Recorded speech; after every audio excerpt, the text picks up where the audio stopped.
Namaskar. A warm welcome to World News, an Indian perspective on All India Radio. This is Nishit Kumar, bringing glimpses of major developments of the day from across the globe. The headlines. Prime Minister of India, Narendra Modi, calls for increasing trade and economic cooperation at the virtual summit with his Luxembourg counterpart. India slams Pakistan for aiding and abetting cross-border terrorism. Pacific island nation Samoa announces its first case of COVID-19. Iraq and Saudi Arabia reopen a Rar border crossing after 30 years. And in tennis, Medvedev stuns Djokovic to reach the ATP final semis.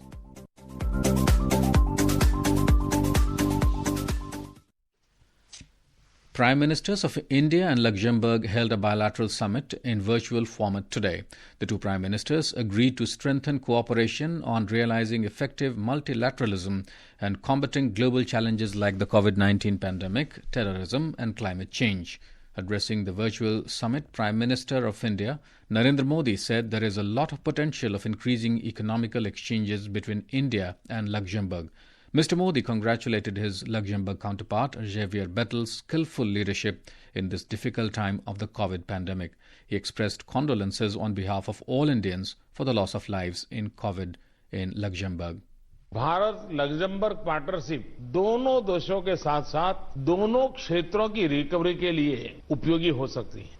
Democracy, rule of law और freedom जैसे साझा आदर्श हमारे संबंधों और आपसी सहयोग को मजबूती देते हैं। भारत और लग्जमबर्ग के बीच आर्थिक आदान प्रदान बढ़ाने का बहुत पोटेंशियल है। Steel, financial technology, digital domain जैसे क्षेत्रों में हमारे बीच अभी भी अच्छा सहयोग है, किंतु इसे और आगे ले जाने की अपार संभावना है।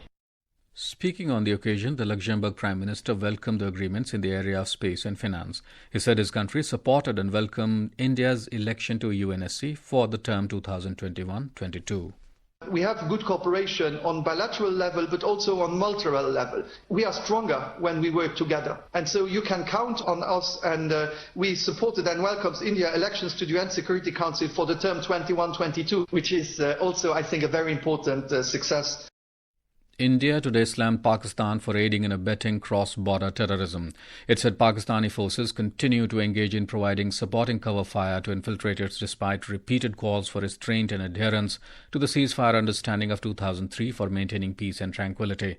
Replying to a media query, External Affairs Ministry spokesperson Anurag Shrivastava said the incessant infiltration of terrorists and induction of weapons to fuel terror activities continues unabated. He pointed out that such activities are not possible without the support of Pakistani forces deployed along the LOC. Despite repeated calls for restraint and adherence to the ceasefire understanding of 2003 for maintaining peace and tranquility, Pakistani forces continue to engage in providing supporting cover fire to infiltrators. The incessant infiltration of terrorists and induction of weapons to fuel terror activities continues unabated. The Mumbai terror attack mastermind and Jamaat-ud-Dawa head Hafiz Saeed has been sentenced to 10 years imprisonment in an illegal funding case. According to reports, an anti-terrorism court in Pakistan announced him guilty on 2 terror charges and also ordered for seizure of his properties. Saeed was arrested on July 17th last year on charges of terror financing. He was sentenced to 11 years in jail in February this year. Prime Minister of India Narendra Modi has said that India is uniquely positioned to leap ahead the world in the information era. Inaugurating the Bengaluru Tech Summit virtually today, he emphasized that it is time for the tech solutions designed in India to be deployed for the world. Achievements of the industrial era are in the rear view mirror, and now we are in the middle of information era. India as a country is uniquely positioned to leap ahead in the information era. We have the best minds as well as the biggest market. Our local tech solutions have the potential to go global. India is at a sweet spot.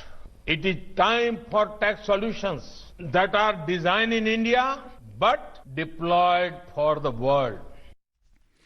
Saying that India has the best minds and the biggest market, Mr. Modi said Indian tech has the potential to go global. Australian Prime Minister Scott Morrison and Swiss Confederation Vice President Guy Parmelin attended the inaugural event virtually. Speaking at the event, Australian Prime Minister said his country plans to take bilateral relationship with India to new heights by working together in frontier technologies. He added that Australia and India are working together for an open, free, safe and secure internet. This is All India Radio giving you the world news. Iraq and Saudi Arabia have opened the Arar border crossing for trade for the first time in 3 decades. Arar has been closed since 1990 after the two countries cut ties following the 1990 Gulf War. Rapprochement began in 2015 when Saudi Arabia reopened its embassy in Baghdad. In July, both the countries signed investment agreements on energy and sports. Foreign ministers from the United States, Australia, Britain, Canada and New Zealand have urged China to reconsider its actions against Hong Kong's elected legislature and immediately reinstate the Legislative Council members. In a statement, the group of 5 countries, also known as Five Eyes Alliance, said that China's imposition of new rules to disqualify elected legislators in Hong Kong appeared to be a part of a campaign to silence critics. They have called on Beijing to reverse its decision. Hong Kong expelled 4 opposition members from its legislature last week after Beijing gave city authorities new powers to curb dissent. The move triggered mass resignations by the remaining 15 pro-democracy opposition lawmakers. Canada's opposition on Wednesday called on Prime Minister Justin Trudeau's government to get tougher on China. Opposition parties passing a non-binding motion calling China a threat to Canadian interests and values. The opposition motion, which passed 179 to 146, called on the government to ban Huawei 5G within 30 days. They urged the government to draft a plan to combat China's growing foreign operations in Canada. The European Union's Trade Commissioner Valdis Dombrovskis said on Wednesday that Britain and the EU are in the last moments to reach a trade deal. The deal would regulate the relationship after Britain's transition period ends on January 1st, 2021. Japanese lawmakers on Thursday declared a climate emergency in a symbolic vote aimed at increasing pressure for action to combat global warming. The move comes after Prime Minister Yoshihide Suga last month announced Japan would aim to cut greenhouse gas emissions to net zero by 2050.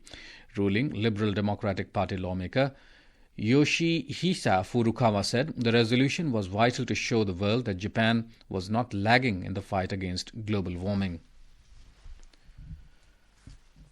And now the coronavirus updates from around the world. According to WHO data, global coronavirus infections crossed 55.65 million. The US states and cities are imposing a series of new restrictions, including home confinement, the closure of indoor dining, and a limit on gatherings as cases soar across the country. Europe remains the hardest hit region, accounting for 46% of new global cases. Japanese Prime Minister Yoshihide Suga on Thursday urged the citizens to practice what it termed as quiet dining in a bid to curb the surging COVID-19 cases in the country.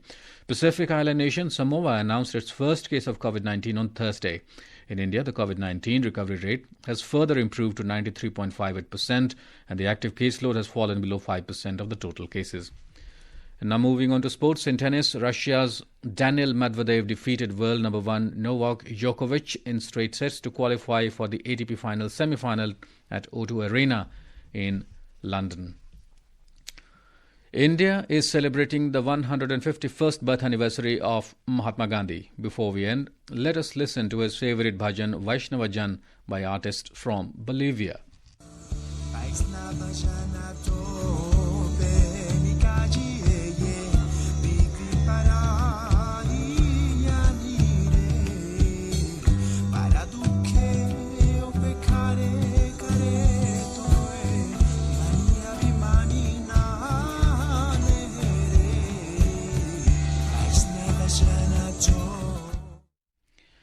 And with that, we end this bulletin. See you at the same time tomorrow with the next edition of World News.